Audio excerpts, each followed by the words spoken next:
Buenos días a todos, mucho gusto. Gracias por asistir a la conferencia Aspectos básicos de los biofilms en la industria de proteínas. Nuestra presentadora el día de hoy es la doctora Kesha Booth. Ella trabaja para la compañía Sterilex. Está basada en Estados Unidos, es una experta en el tema, lleva varios años trabajando, tiene estudios de PhD en el área de manejo alimenticio y seguridad alimentaria. Pues sin más que decirles, Kesha, the time is yours. You can start the presentation. Van a aparecer subtítulos en español en la parte de abajo o en closed caption en inglés para cualquier duda. Y si tienen alguna duda o pregunta, la pueden hacer en español y yo se las voy a traducir a Kesha. Gracias a todos por estar presentes nuevamente. And Kesha, you can start on to present. Okay, great. Thanks, Minor. Okay, as he said, I'm Kesha Booth, and actually I am gonna flip off my camera because it doesn't do very well when I keep it on.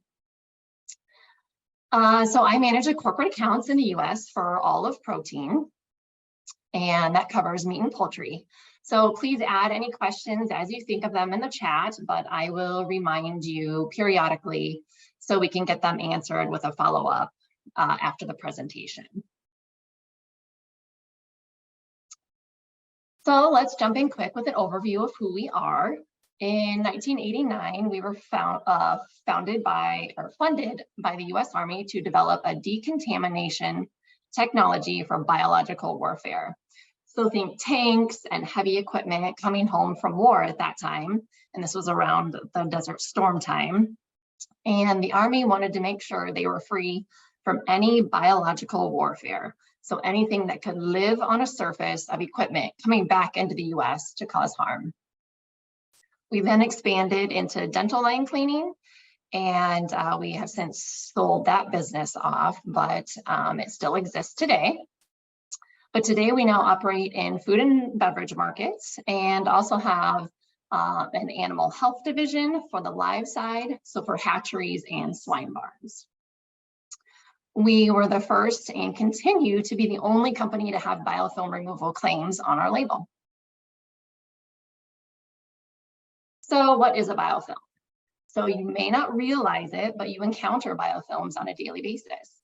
So the plaque that forms on your teeth, the gunk that clogs your drains, if you've ever walked in a stream or a river and felt a slippery rock underneath you, that is actually coated in biofilm. So biofilm is a grouping of cells that self-produce, forming a barrier to protect themselves. And they're composed of protein, carbs, and fats. So if you think of a biofilm structure like a house, where the walls and roof are the biofilm barrier and the pathogens are the people living inside.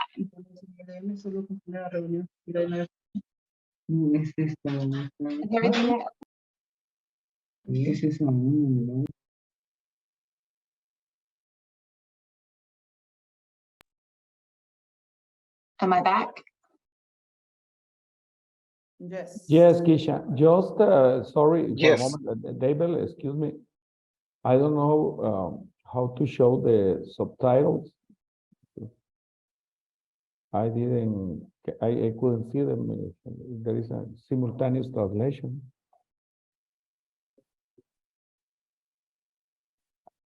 Can you explain that maybe everybody, how can they activate it?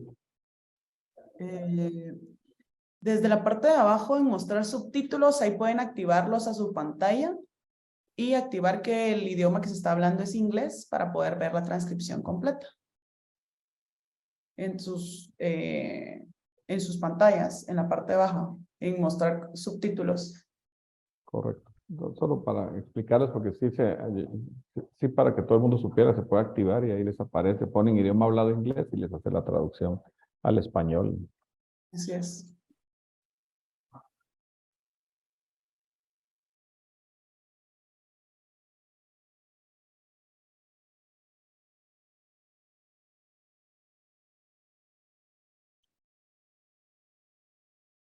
So Dave, just let me know when you want me to continue.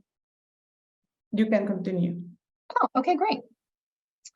So think of a biofilm structure like a house, where the walls and roof are the biofilm barrier and the pathogens are the people living inside.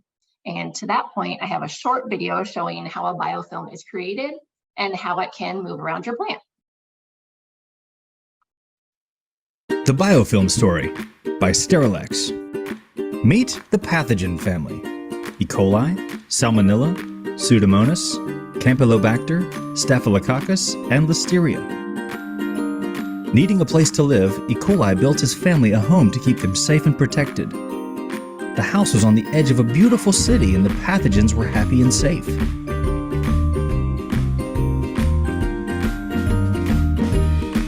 But as the city continued to grow, they began to feel overcrowded and uncomfortable.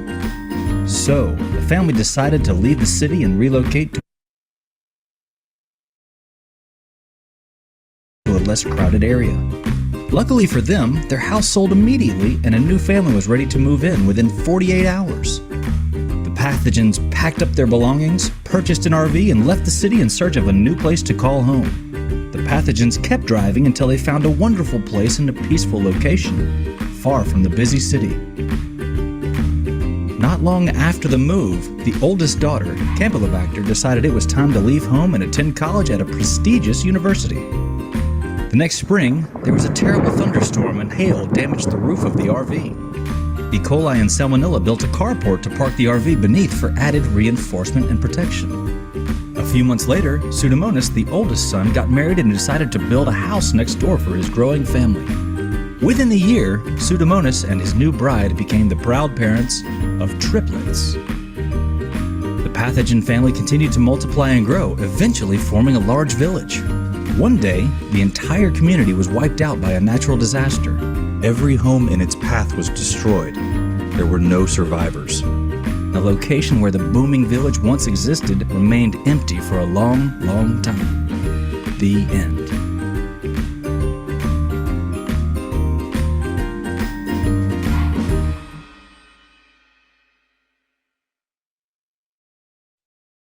So as you can see, a biofilm can move around your plant and repopulate wherever it pleases, just like the pathogen family did in the story. So let's talk about kill versus removal.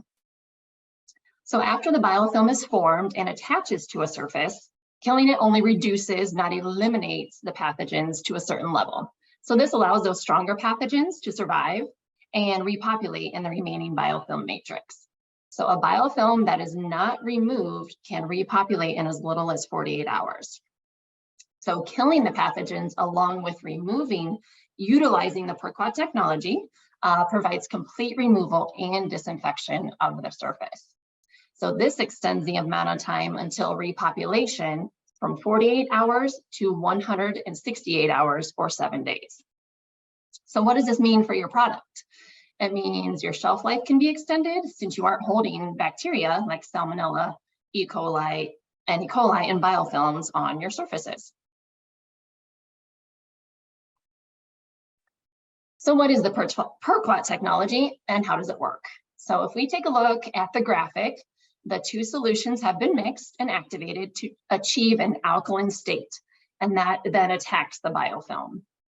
So next, the quat binds with the peroxide, which then penetrates the outer layer of the biofilm, and once inside, the solution kills the pathogens. Then the peroxide creates bubbles similar to what you would see after you put peroxide on a cut on your skin. And as it reacts, the biofilm is lifted from the surface and then it is removed. So the challenges for protein, they definitely remain consistent. Sanitary design is the #1 issue. So looking at this picture, you can see several levels of production where they are standing on a platform, then there's piping up top, there's space under the belts, lots of areas that make cleaning very difficult. Biofilms can be found in your plant on surfaces like drains, conveyor belts, trolleys and rails, grinder parts, pipes and water lines, tanks, walls and floors, and pretty much any surface on your production line. They can also be found on pieces of equipment like freezers, overhead air units, refrigeration systems, and antimicrobial delivery lines. So the picture on the right is what came out of an antimicrobial delivery line that had an antimicrobial acid running through it daily. Now you would think that something that has a sanitizer running through it all day wouldn't get gunked up, but that isn't the case. So whatever is running through there can get bound up into a biofilm and never come out until you're fully clogged and or contaminating the product. And this is where you need a Sterilex treatment. So how are biofilms removed? So first, there's hand scrubbing, which is great, but it's not possible to hand scrub the insides of pipes or insides of water lines, cracks and other harborage areas. Not to mention your sanitation crew doesn't have the time to scrub every inch of your plant prior to production. Second, you could chemically burn it off with a very high dose of sanitizer, but at those high rates, think around 1,000 times a normal usage rate, that can cause extreme damage to your equipment. Or you could use Sterilex Perquat technology, which is a disinfectant specifically designed and approved for biofilm removal. And if you have any questions so far regarding who Sterilex is or what a biofilm is, please drop them in the chat and my team will be sure to follow up. And I'll give you kind of reminders here and there. So let's talk about our solutions that are available through Grupo Enve. So some of you may have actually used the Indicon gel, and this is a rapid diagnostic tool typically used in pre-op to check cleaning. The detection limit is 10 to the 5th and shows a result in around 2 minutes. So it reacts with a byproduct naturally produced by microorganisms, not the food soils themselves. So it's not going to react to a piece of meat left on a belt. A negative result with Indicon doesn't mean there's nothing there. It simply means that it's below our detection limit and likely not biofilm. And it's a blue color gel and it comes ready to use. So here's some examples of the product in use. So this is a negative on a belt. And as you can see, the color did not change. It's still that blue color. This is also a negative result. You can see it's dirty, but not a biofilm as the color is still blue. This is after cleaning and there's visible soil, which happens to be biofilm, which is why it didn't come off the surface during normal cleaning. So as you can see on the upper area there, that it bubbled and turned white. So that is a positive result. And here's an example of a hollow leg along with some welding, and that was instantly positive. We see a lot of biofilms in hollow legs and around welds. So here the CIP ran great as the inside of the pipe is clear, but the connection where a gasket would lie shows a biofilm present. And you can see the white bubbles. And then there's this drain, which is clearly very old and has lots of harborage areas. So if you have any questions regarding Indicon gel, please drop those in the chat as well. So let's talk about the products and where we have both liquids and powders, which are EPA registered to remove biofilms and kill organisms within, such as E. coli, Salmonella, Campylobacter, and Listeria. Our liquid form is a 2-product blend of a disinfectant and activator. So where do the liquid products fit in your sanitation program? So after you rinse your cleaner, you would foam all overheads, walls, equipment, floors, and drains to ensure thorough coverage and to allow the chemistry to soak into all those crevices of the treated surfaces.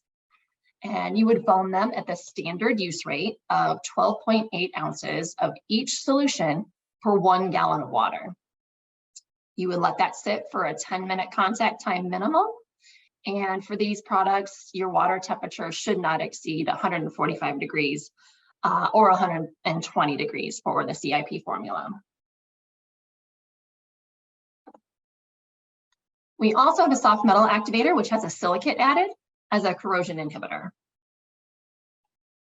The soft metal activator allows for use on aluminum, bronze, copper, and other materials, making it a great resource for overhead air units, cooling units, spiral freezers, IQF freezers, and any other soft metal fittings and parts that are in your plant. So typically a plant will use the soft metal activator throughout their entire plant just to be safe. And it carries the same label claims as the regular formula. Now I know it's small, but this is a case study we did in a pepperoni plant, and they had some air quality issues in their high moisture environment, which created mold in their aluminum air units. So Sterilex with the soft metal activator went head to head with a coil cleaner that was also soft metal safe. But what came out of each treatment was vastly different. The coil cleaner produced slightly discolored water and tiny specks of mold, and also left visible mold in the unit. The Sterilex treatment, however, yielded heavily discolored water, pieces of red and black mold, which ranged from the size of a dime to a size of a baseball, and left no visible mold behind. So as a result, this plant implemented the Sterilex treatment with the soft metal safe activator and part of their biweekly air unit cleaning program. So how do you dispense the liquids? So our dispensing system is called the Easy Blend system, and there's a picture of it here. You'll see the 2 jugs in the front, which hold the disinfectant and the activator, along with a 15-gallon water tank in the back. It's color-coded to match up with our drums and draws from concentrate, and it does the mixing for you. And since it dilutes on the fly, there's no wasted solution, and a mixed solution should be used up within 8 hours. And this increases safety as there's less interaction with chemicals, and you can also use a drain attachment for drain foaming, which is shown in the upper right-hand corner. So here's a quick video of our product being applied to an IOBW, which is an inside-outside bird washer. I'm sure you know that, in a poultry plant. So you'll be able to see that the product foams up nicely and stays on the surface.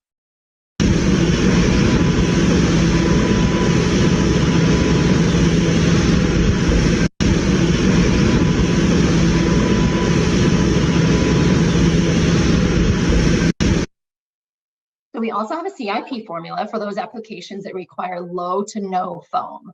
So those typically include injector needles and piping. And we have an expert who can help you identify your system's capabilities to run an effective CIP treatment. So this formula also carries the same claims as our regular formula. And with this CIP formula, we did another case study in a poultry plant on their injector needles. We ran our normal usage rate through a CIP circuit for 60 minutes a day for 2 weeks. The reason we had to run it that long was because the needles had never really been cleaned before. And at the end of the study, we were able to extend the shelf life of the product by about 4.5 days. And you can see that in the graphs for the APC and total coliform thresholds were extended by that much, by that 4.5 days. So if you were to start treatments on fresh needles, the treatment time would be much less, but these were very, very dirty and full of biofilm. So some other applications to keep in mind would be part soaking and floor scrubbers. So soaking grinder heads, slicers, blades, belts, and gaskets can result in less product on hold, less product loss due to spoilage organisms, and less risk of bloating and exploding chubs. And you can also run it through your floor scrubbers. So not only do you get a great application to the floor, but you clean your floor scrubber as well. And similar to the antimicrobial delivery line, we know that biofilms can populate even when standard cleaners are running through it on a consistent basis. So what do we recommend for total disinfection? You would run a shock treatment of at least 3 consecutive treatments ran back to back to back with only a rinse in between. That's what we call a shock treatment. You typically do this over a weekend when you have some extra sanitation time. So this will give you a microbial baseline but it's also widely used during event periods or when there's a decrease in shelf life. We also recommend this treatment when you are bringing equipment out of storage or moving it within your plant. And a shock treatment is recommended on a monthly basis. So following a successful shock treatment, we'd recommend implementing a preventative maintenance plan. So plants can begin to experiment with use frequencies while continuously monitoring their counts in order to determine the proper use protocol. But in general, zones 1 and 2 should run at minimum a weekly treatment, more if the counts are still too high, and zone 3 should be foamed monthly. And again, this is on a plant by plant basis, so you would figure out the cadence that works best for your plant. So we did another study where we were contacted by a poultry harvest facility to help with salmonella reduction in pre-chill, because as we know, the more you can reduce the microbial load going into the chillers, the better. So the presence of salmonella and Campylobacter was evaluated prior to the Sterilex treatment for comparisons post-treatment.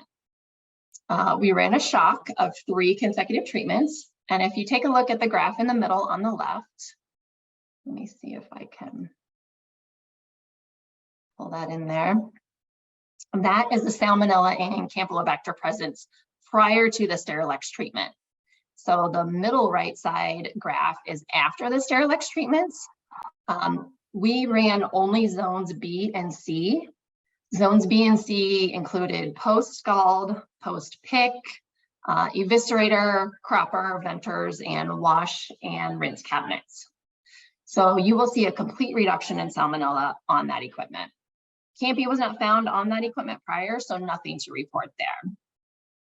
And then the other graphs over here show a shock treatment ran 2 months later on zones B, C, and D, with again showing significant reductions.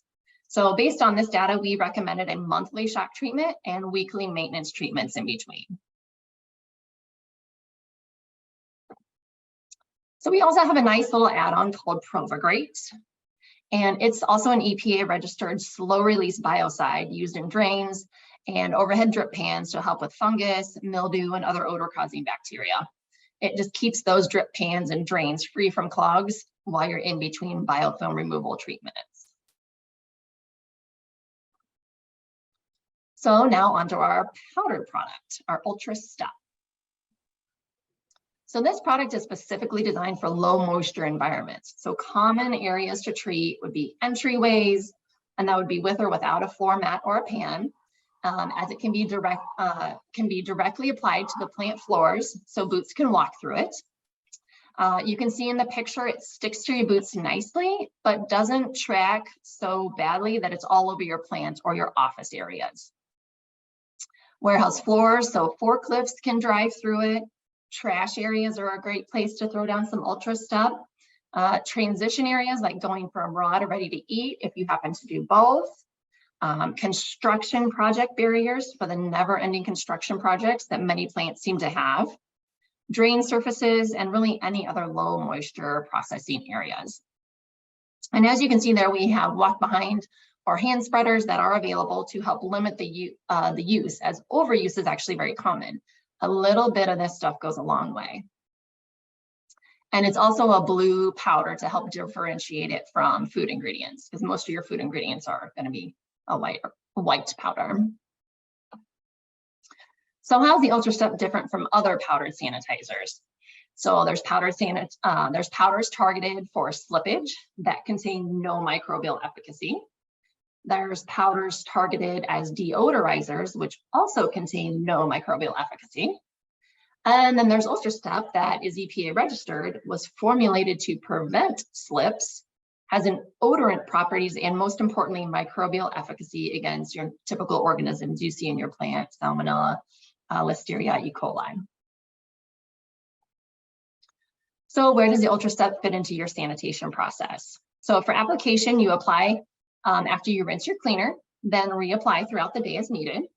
The usage rate is 3.7 ounces per 100 square foot direct to the floor, Or if you're using a foot pan, you would add like a 1/4 to a 1/2 inch of product in that pan. It's activated by ambient moisture in the air, so no extra moisture is needed. So once you put it down in its powder form, it's activated and ready to go, and it is working. So again, I know it's small, but here's a study we did in a further processing plant. They were having issues with their doorway foamers being constantly broke down and applying inconsistent product. They also told us that the foam was very slippery. So prior to us coming in, the plant swabbed and recorded data for total plate count, total coliforms, and EB at 6 feet and 12 feet from the door at pre-op, first break, lunchtime, and mid-shift. We then came in and replaced the doorway foamer with UltraStep powder. In all instances, the UltraStep outperformed the doorway foamers from a microbial standpoint, as well as taking care of the slip hazard. So the switch to the UltraStep powder would also allow this plant to save water, which aligned with their environmental sustainability goals, which I will talk about very soon. So please drop any questions regarding the Provigrate or the UltraStep in the chat. We'd be happy to get back to you. So we do have a new innovation in regards to our powder.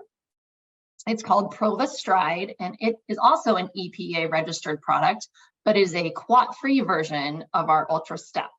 So plants sometimes have quat restrictions due to wastewater discharge systems, and too much quat can kill their good bugs. So this powder can be used so your wastewater systems remain quat-free.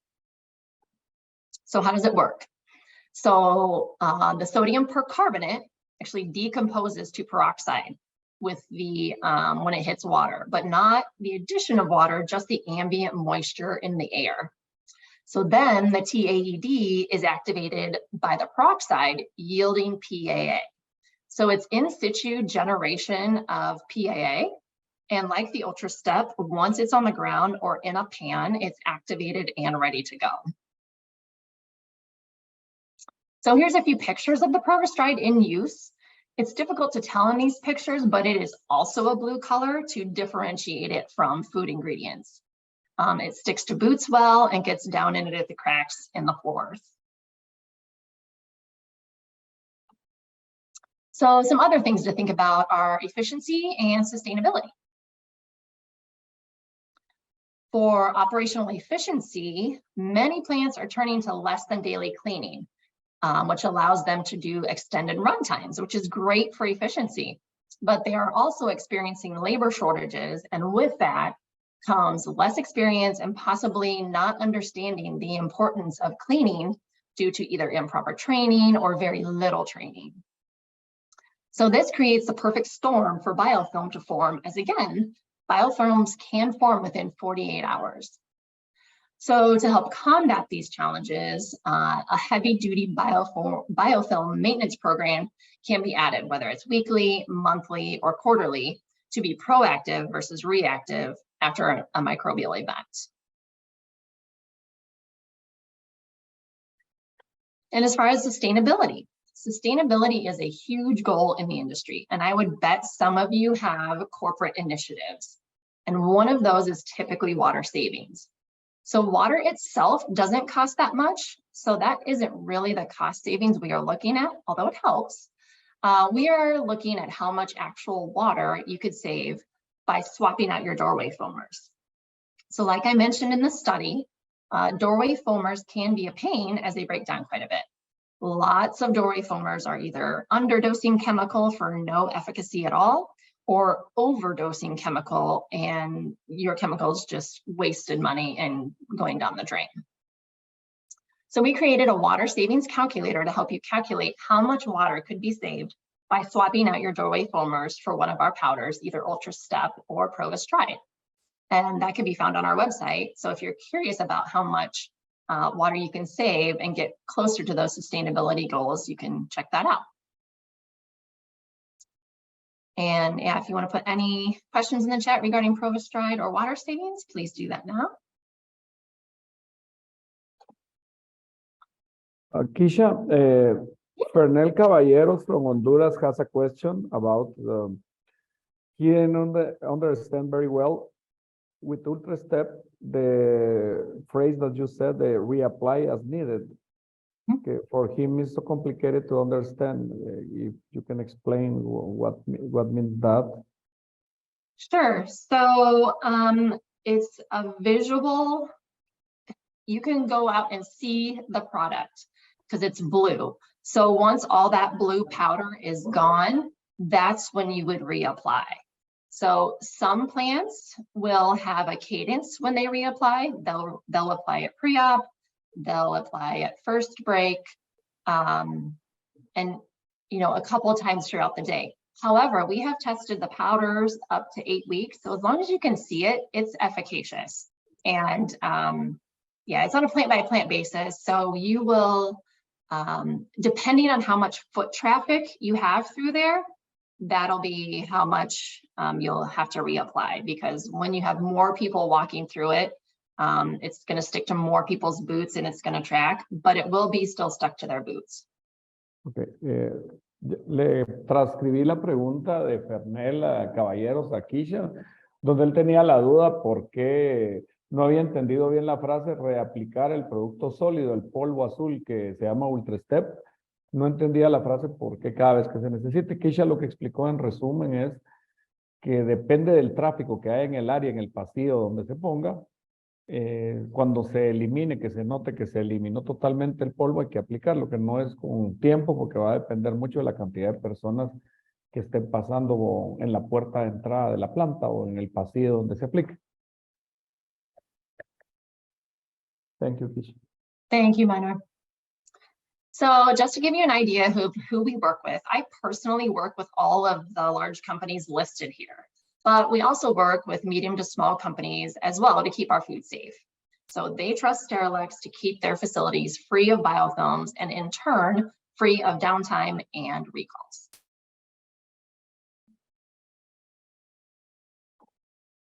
So lastly, I want to make sure you know who our representation is in Latin America, Mauricio Oliveras, who supports the Grupo Inve team. And in the US, we have myself and Benito Rosas, who is bilingual. So he's an extension of Mauricio and ready to support any needs. He is actually, his wife is in labor right now, or else he would have joined us today. And with that, I can take any remaining questions you may have. I'm going to do the question in Spanish first, Kesha, and after that I'm going to translate it into English. Yo tengo una pregunta, Kesha. ¿Cómo saber si en mi planta tengo biopelículas? How do I know if I have biofilms on my plant? Sure. So we can look back at the Indicon gel. So that's our indicator tool. So after you would clean, you would go through during pre-op and you would squirt the Indicon gel. And in some areas that you think that there could be potential biofilms. La respuesta de Kesha es que la herramienta que ella mostraba, el Indicom, que es la herramienta el líquido con spray, si ese líquido lo voy a buscar áreas difíciles de limpiar de la planta, como las que ella mostraba, bandas, bajo mesas, que si en esas áreas yo aplico y si está la reacción de espuma, va a estar asociado a una biopelícula. El producto lo que contiene es basado en peróxido de hidrógeno y reacciona con la catalasa que generan las bacterias cuando están en biofilm. Another question, Kesha.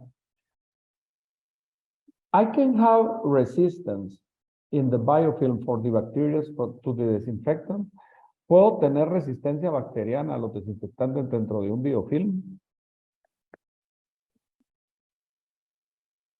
Okay, what was that, Minor? How do we have resistance? I have microbiological resistance for the disinfectant into the biofilm. The bacteria can generate resistance. I guess in general, possibly, but we haven't seen anything resistant to our products. Usually the resistance is your chemicals can't get through that first biofilm layer. But once it's in there, it lifts those bacteria from the surface and the film and then removes it. La respuesta que me da Kesha a si dentro del biofilm, a los productos que ellos venden, puedo generar resistencia. Dice que no, que normalmente la resistencia se genera porque los desinfectantes normales no pueden pasar esa capa que ella mostró ahí en el biofilm, que es la que protege a la bacteria, y que no la puede eliminar, no tienen contacto, por eso no lo eliminan. Another question, Kesha, from Johnny Mendizábal. How long does the elimination of the biofilm take when removing with the Sterilex? ¿Cuánto tiempo tomaría remover un biofilm con el producto, con Sterilex? Sure. So once you apply, it's a 10-minute contact time, and then you rinse and follow that by a final sanitizer. And as long as you keep up a maintenance treatment, you should be able to run weekly and not have any reoccurrence of biofilm. Que tardaría, desde que aplico el producto, en 10 minutos se eliminó y que con eso debería tener un tiempo de tranquilidad, que no eliminé lo que tuvo contactos y lo apliqué correctamente. Just a question, Christian. What is the frequency of the use of Sterilex in a cleaning protocol? What was the last thing you said, Minor? What is the frequency for the cleaning protocol with the Sterilex? Yeah, sure. So we recommend a shock treatment to begin with, and that's about a once a month treatment. But then for preventative maintenance, we recommend once a week. Una vez a la semana sería la frecuencia recomendada del protocolo si tengo un problema de biopelícula. Y para mantener, si ya la eliminé, igual una vez a la semana, que es el tiempo de las 147 horas que ella hablaba de la remoción de la biopelícula.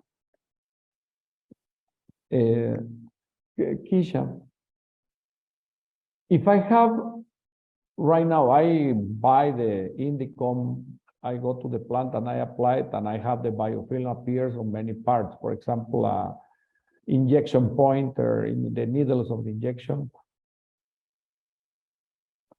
How many times do I have to apply Sterilex to remove the biofilm? Si yo fuera ahorita y comprara un bote de Sterilex de Indicom y fuera a la planta y lo empiezo a aplicar y me encuentro que en un tumbler o una inyectora encuentro el problema de la biopelícula, mi pregunta es ¿cuántas veces lo tendría que aplicar antes de que el producto removiera el biofilm? So it kind of depends on how mature the biofilms are, but you won't really know that. So we recommend to always start with a shock treatment if you can and if you have time. And then after that, you would go to your weekly treatment. But yeah, as far as, yeah. Okay. Just a question. You say 2 or 3 times the first time, or just weekly? Yeah, so the shock treatment is at least 3 times. Okay. El tratamiento de choque para cuando tengo el biofilm, no tengo el brote y el biofilm me sale en la planta, serían 3 veces continuos, o sea, limpio durante 3 veces seguidas para removerlo y ya después me puedo quedar con un mantenimiento de 1 vez a la semana para prevenir que se vuelva a formar. Minor, habla Mauricio. Creo que un tema súper relevante de mencionar es que Sterilex, el programa Sterilex, es un programa complementario al programa de limpieza tradicional de la planta. Si bien es cierto, está toda la información técnica acerca de las bondades y los resultados que se pueden tener con los programas de Sterilex, es muy importante tener el programa base de limpieza muy bien ejecutado y muy bien revisado. De manera que cuando ya apliquemos la tecnología Sterilex, estemos trabajando solamente sobre el biofilm y no sobre otro tipo de residuos que nos van a entorpecer la labor de los productos de Sterilex. Por lo tanto, hacer una revisión bien acotada del programa actual de limpieza que tiene la planta es relevante para el éxito en general del programa en conjunto, el programa de limpieza más el programa Sterilex, contra el biofilm. Gracias, Mauricio. No sé si alguien más tiene alguna duda o para Kesha. No veo en el chat, creo que por ahí hay uno. Solo permítame ayudar. Yo tengo una más, Minor, y te lo comento porque estás ahí de mediador. Hemos recibido consultas de clientes, inclusive pues me ha llamado gente de otros países haciéndome esta consulta. ¿Cómo podemos utilizar el Indicom dentro de las tuberías para determinar si tengo o no tengo biofilm? Obviamente eso ya es un proceso de desarmado de los equipos. Pero el criterio que se utiliza es que si lo aplican en la entrada, por decirlo así, del tubo y aparece negativo, se asume de que en todo el interior hay biofilm y viceversa. ¿Qué tan apropiado es recomendar este procedimiento con un sistema sin hacer el desarmado de los equipos? No sé si me... Te entiendo, Fernel, gracias. Kesha, Fernel Caballeros is asking, he knows that the Indicom, he promotes the Indicom for the COP application, and for those applications, the product works well because you see the reaction. But some clients likes to know if they are cleaning inside the pipes for CIP, water lines, product lines. There is a problem because if they apply it, they disassemble some equipped parts of the pipes, and they just put where they can reach with the arm or the hand. And they usually appear negative, but you can assume the rest of the pipeline is clear of biofilm, or what can you recommend to validate the whole pipe? Yeah, that's a difficult one, especially with longer pipes. The only thing I can really recommend is just doing a treatment, but I can tell you that we are working with a new biofilm detection technology that has a probe on it, and that will fit down into the pipes with a camera, and it uses light technology. So that is coming soon. Thank you, Kesha. Fernel, y para todos los demás. Kesha lo que dice que sí es una pregunta bien difícil, Fernel, la que hiciste, es que sí cuesta, que lo que ellos están desarrollando ahorita es una tecnología de detección del biofilm por medio de una cámara como una boroscopía, y que eso ya va a estar pronto. Lo que sale, mi recomendación, que ya nos ha tocado aquí en clientes tienen líneas de agua completas de 7, 8 kilómetros de tuberías dentro de la planta. Empezar a desarmar, como dices, es difícil. No te quiere desarmar muchos puntos. Lo que hacen es, dicen, si asumo que nunca le he limpiado y que por ahí puede venir el problema y me ha salido en algún momento el agua comprometida, mejor hago el procedimiento, porque ya en una ocasión en una cervecería tuve que desarmar 55 puntos para validar biofilm y sí se nos llevó un par de días. Mejor, dicen, prefiero hacerlo, pero ahorita es una cosa difícil porque no está la tecnología que ellos están desarrollando para meter una cámara con que vas a poder medir la reacción. Kesha, there is another question for Judith Cervantes. Sterilex cannot be used on osmosis membrane, reverse osmosis? On membranes? Yeah, on membranes can be used? No, not at this time. Judith, por el momento no. Ellos están desarrollando tecnología para ser aplicada en membranas de osmosis. Ahorita creo que el procedimiento convencional y lo que sí se puede usar, pues, es parcial la solución, es ácido peracético, puede usarlo, pero ahorita ellos no tienen el producto. I have another question from Leslie Sagastume. Comparing costs with another technologies similar to the region, is over the average, under the average, or is average the cost of Sterilex, the cost of use?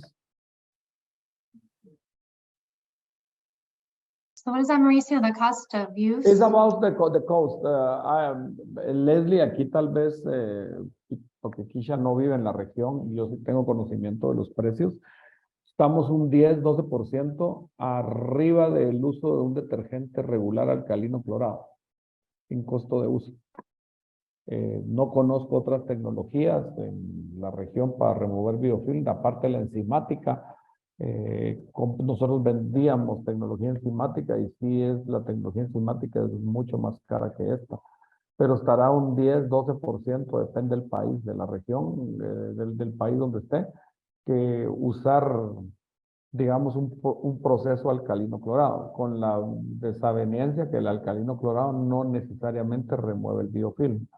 Lo que va a paliar en algunos puntos, remueve parte, pero deja un residual. No sé si tienen alguna pregunta más para Kesha. No veo más. Si no, Kesha, thank you very much. We appreciate your time in teaching us from part of Grupo INVE. Thanks to you and Mauricio. A todos los participantes, muchas gracias. Igual si necesitan la presentación, creo que David al correo que se inscribieron al curso se las va a hacer llegar y les puede hacer llegar el link por si la quieren grabar. Sí les pedimos sinceras disculpas por lo de los subtítulos. Yo estuve leyendo ahí. Creo que es mucho cuando el idioma que está, no son subtítulos de traducción, porque son subtítulos de closed caption. Entonces, cuando ponían la palabra español, ahí como que no entendí, por eso que estaba hablando incoherencias la máquina, ¿verdad? Generaba. Entonces, muchas gracias a todos por su asistencia. De parte del Grupo INVE, se los agradecemos el tiempo invertido en prepararse y en aceptar nuestra invitación. Gracias y feliz día. Thank you guys so much. I appreciate you having me. Muchas gracias, Minor. Gracias, Mauricio. Gracias, Thank you, Kesha. Cristian.